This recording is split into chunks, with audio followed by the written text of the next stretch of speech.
Olá, muito boa noite. Seja bem-vindo a mais uma semana que começa neste dia 28 de junho. Lembre-se que você pode acompanhar nossa programação também pelo portal guará.com. Vamos aos destaques. Dia Internacional do Orgulho Gay. Crimes ainda são realidade frequentes. Entre 2019 e 2020, houve um aumento de 41% de assassinatos. Para que a gente possa realmente, de fato, identificar todas essas violações de direitos, de agressividade com essa população, é preciso que elas sejam identificadas, esses crimes. Feriado de São Pedro, o que abre e o que fecha neste dia santo, sem as presenças de bumba-boi na capela e sem procissão marítima. Covid-19, Auxílio Cuidar, do Governo do Estado, também tem apoio do Ministério Público, com fortalecimento da rede de apoio social. Da política de atendimento às crianças e adolescentes, às suas necessidades. No campo político, partidos têm até o dia 30 para prestar contas à Justiça Eleitoral. Duarte Júnior, deputado estadual, anuncia filiação ao PSB de Flávio Dino. Tudo isso e muito mais agora, no Jornal da Guará.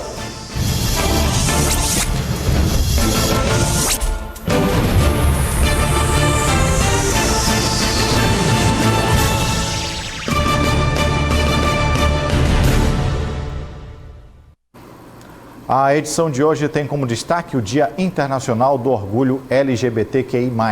São direitos conquistados em décadas de luta por igualdade e dignidade. Vale dizer que, ainda que os avanços sejam importantes, o cenário de violência e discriminação ainda estão bastante presentes. E o que realmente precisamos é viver em paz e com maior compreensão e respeito. Eles e elas precisam demonstrar bem o que sentem. Suas dores, seus amores, aquilo que os aflige e o que conforta. É mais ou menos nessa linha que o Jarbas Correia segue. Depois que decidiu se tornar ativista e influencer pela causa homoafetiva, Jarbas quer que todos, independente do modo de vida que escolheu para viver, saibam que é preciso respeitar. Nós estamos conseguindo, adquirindo cada vez mais espaço na sociedade devido ao nosso esforço, devido às nossas formações, devido às nossas famílias, devido ao apoio da TV, devido ao apoio do governo estadual. Infelizmente ainda fica muito a desejar o governo federal, mas eu quero dizer que nós estamos juntos, nós estamos vivos e somos pessoas normais e merecemos sim a oportunidade de mostrarmos quem nós somos. Tudo que nós queremos é ser felizes. Apesar de muitas conquistas que foram alcançadas, as violências que ainda são praticadas contra o público LGBTQIA+, não podem ser esquecidas.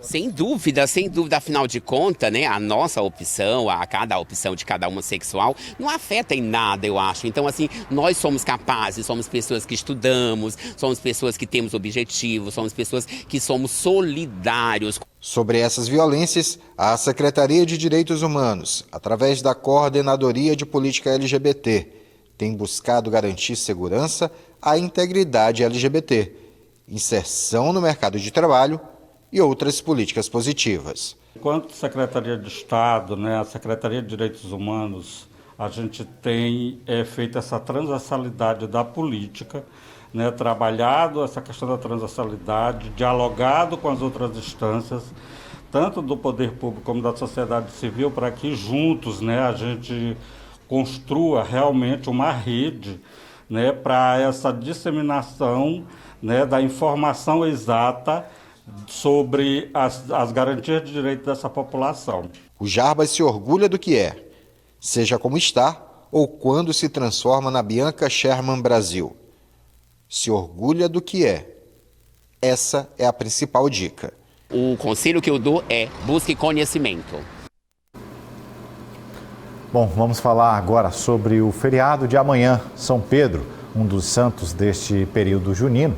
Aqui pelo segundo ano não vamos ver as tradicionais homenagens ao santo, o amanhecer na capela com as brincadeiras de bumba-boi e nem a procissão marítima. Mas para os devotos do santo haverá missa na Companhia Barrica, transmitida pelas redes sociais. Quanto ao funcionamento do comércio, fique atento. A Fé Comércio informou que no dia 29 de junho o comércio lojista da Grande Ilha tem autorização para funcionar, conforme prevê a Convenção Coletiva de Trabalho. Agências bancárias não vão funcionar. Shoppings vão poder funcionar normalmente. de 9 até 9 da noite. As casas lotéricas vão estar fechadas, apenas as situadas em shoppings vão poder abrir. Os plantões nas delegacias de polícia de todo o Maranhão seguem normalmente nesta data. Bem, e na semana passada o governador Flávio Dino anunciou um auxílio financeiro a órfãos da Covid-19. Muitas pessoas perderam entes familiares, por vezes aí o provedor de recursos da família, e que deixa agora uma geração que deve crescer sem referências de pai e mãe.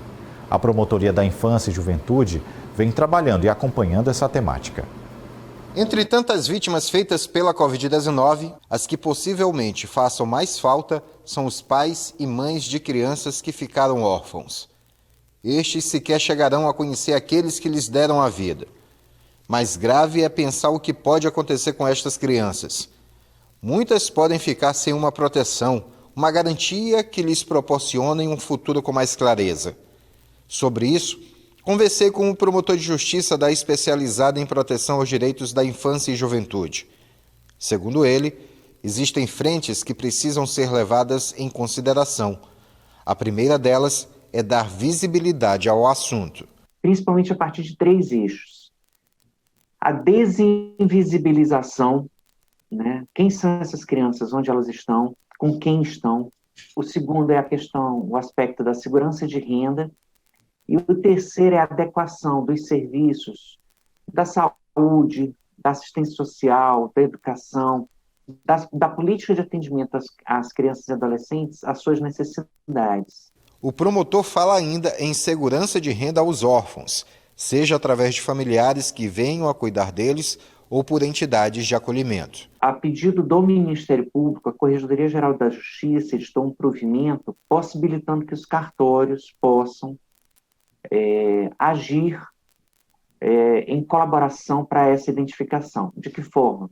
Toda vez que for feito um registro de falecimento, de óbito, de uma pessoa com Covid ou com suspeita de Covid, esse falecimento, esse óbito, o cartório deve perguntar a quem está fazendo o registro, né, se deixou filhos, se são filhos pequenos, né, com menos de 18 anos. Isso a lei já previa, mas a novidade é perguntar se existe um genitor sobrevivente, um pai sobrevivente, um cuidador sobrevivente. Neste ponto, o governo do estado fez um movimento pioneiro, garantindo o sustento aos menores até que ganhem a maioridade. O auxílio cuidar, ele tem uma finalidade precípua, que é auxiliar, proteger crianças e adolescentes que perderam pais e que, portanto, estão na chamada orfandade bilateral em face da Covid-19. A pandemia trouxe algo muito novo, com uma realidade totalmente imprevisível. Por isso, é natural que se tenha muito por fazer. Mas, para o promotor, alguns pontos devem ser agilizados a curto prazo, como a garantia de uma adequação da rede de apoio social ao momento, algo extremamente necessário. Tudo isso, eu volto a dizer, tem que ter um sentido de articulação, e daí porque é extremamente importante o papel dos conselhos municipais do Conselho Estadual de Defesa dos Direitos da Criança e do Adolescente. Bom, e a gente segue aqui atualizando as informações sobre a vacinação aqui na cidade de São Luís. O prefeito Eduardo Braide já formalizou o pedido ao Ministério Público para vacinar adolescentes de 12 a 17 anos. Nas redes sociais, o governador Flávio Dino publicou hoje que os 4 municípios da ilha já estão bem próximos de ter 100% com a primeira dose da vacina contra coronavírus. Ficou destacado que ele se refere à população adulta. Até semana passada, como exemplo, a cidade de São José de Ribamar já havia atingido a marca de 91,71% de vacinas aplicadas. E amanhã tem arraial da vacinação nas cidades de Colinas, Governador Nunes Freire e também em Arari. E uma outra informação que eu trago é que amanhã a destinação da vacinação nos 9 pontos aqui de São Luís está direcionada aí a pessoas que têm 40 anos ou mais. Bem, no final de semana, a Secretaria de Estado da Saúde confirmou a morte do paciente indiano que estava internado em um hospital particular da capital no último sábado. O tripulante ficou internado 43 dias com a variante Delta da Covid-19.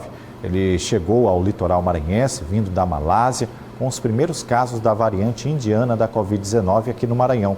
A Secretaria informou que o consulado indiano, a seguradora do navio e familiares do paciente estão sob orientação da Agência Nacional de Vigilância Sanitária quanto às providências e a respeito do protocolo funerário. O navio permanece na nossa costa maranhense, aguardando autorização para atracar no porto da Ponta da Madeira, sob coordenação da empresa Vale. Bom, a gente segue para o intervalo. No próximo bloco temos aí os destaques da política. Um instante só.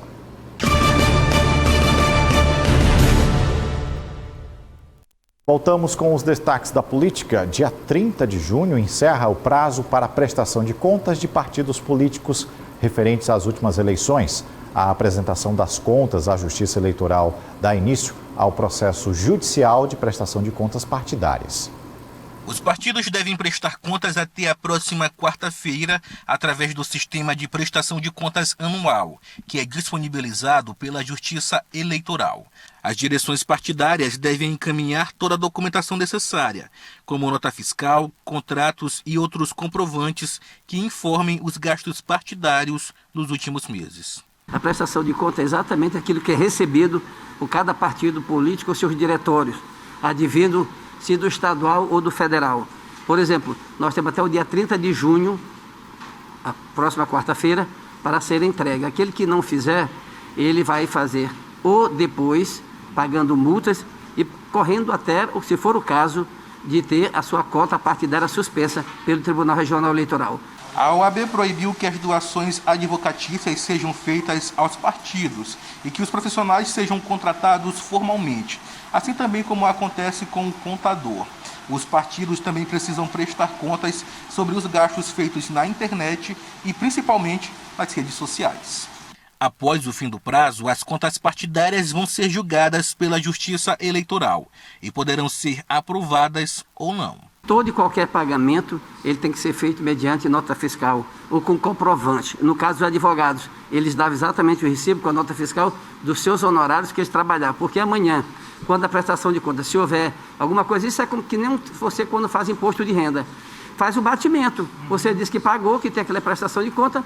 Aqui nós temos através da nossa COSIM, que é a coordenação que faz exatamente esse levantamento, junto à de prestação de contas. Se lá constata que o senhor, por exemplo, fez indevidamente, o senhor é glosado, o senhor pode ter suas contas ou aprovadas com ressalva ou sem ressalvas.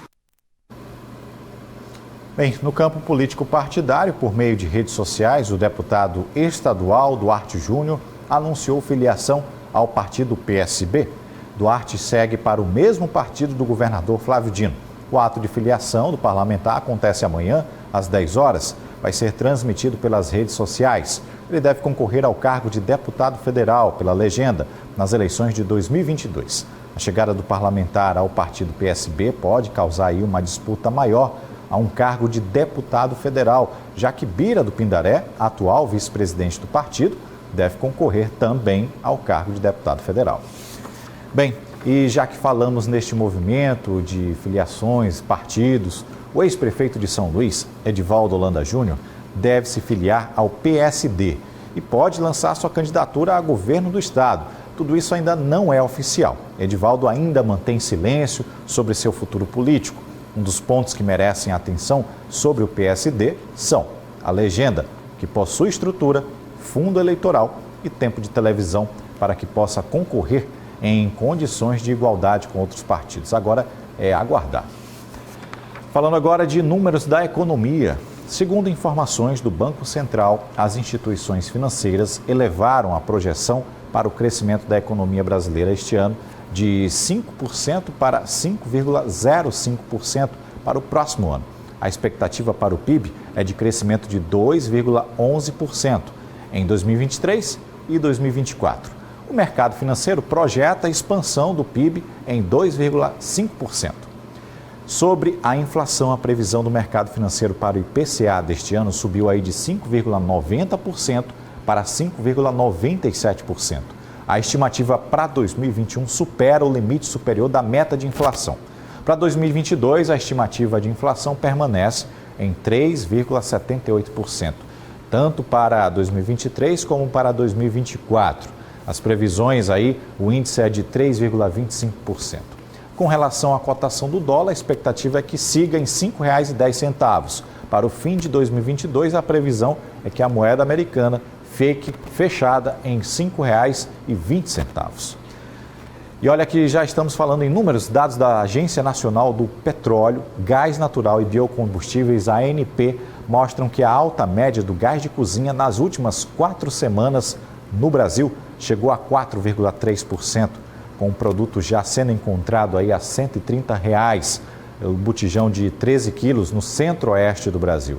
Na média do país, o gás de cozinha custa R$ 88,94, quase 10% do salário mínimo.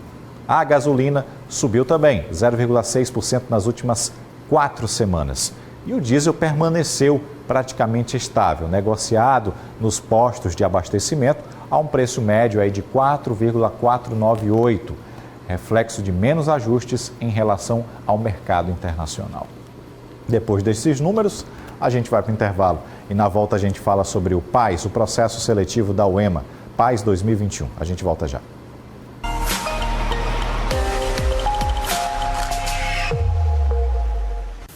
Para amanhã, dia de São Pedro, a tábua marca a baixa mar às 3h54 da madrugada, com 1 metro. Às 10h01, a primeira pré-mar, de 5,6 metros. À tarde, 4h25, nova baixa mar, com 0,8 metros. E às 10h26 da noite, a última pré-mar, com 5,2 metros.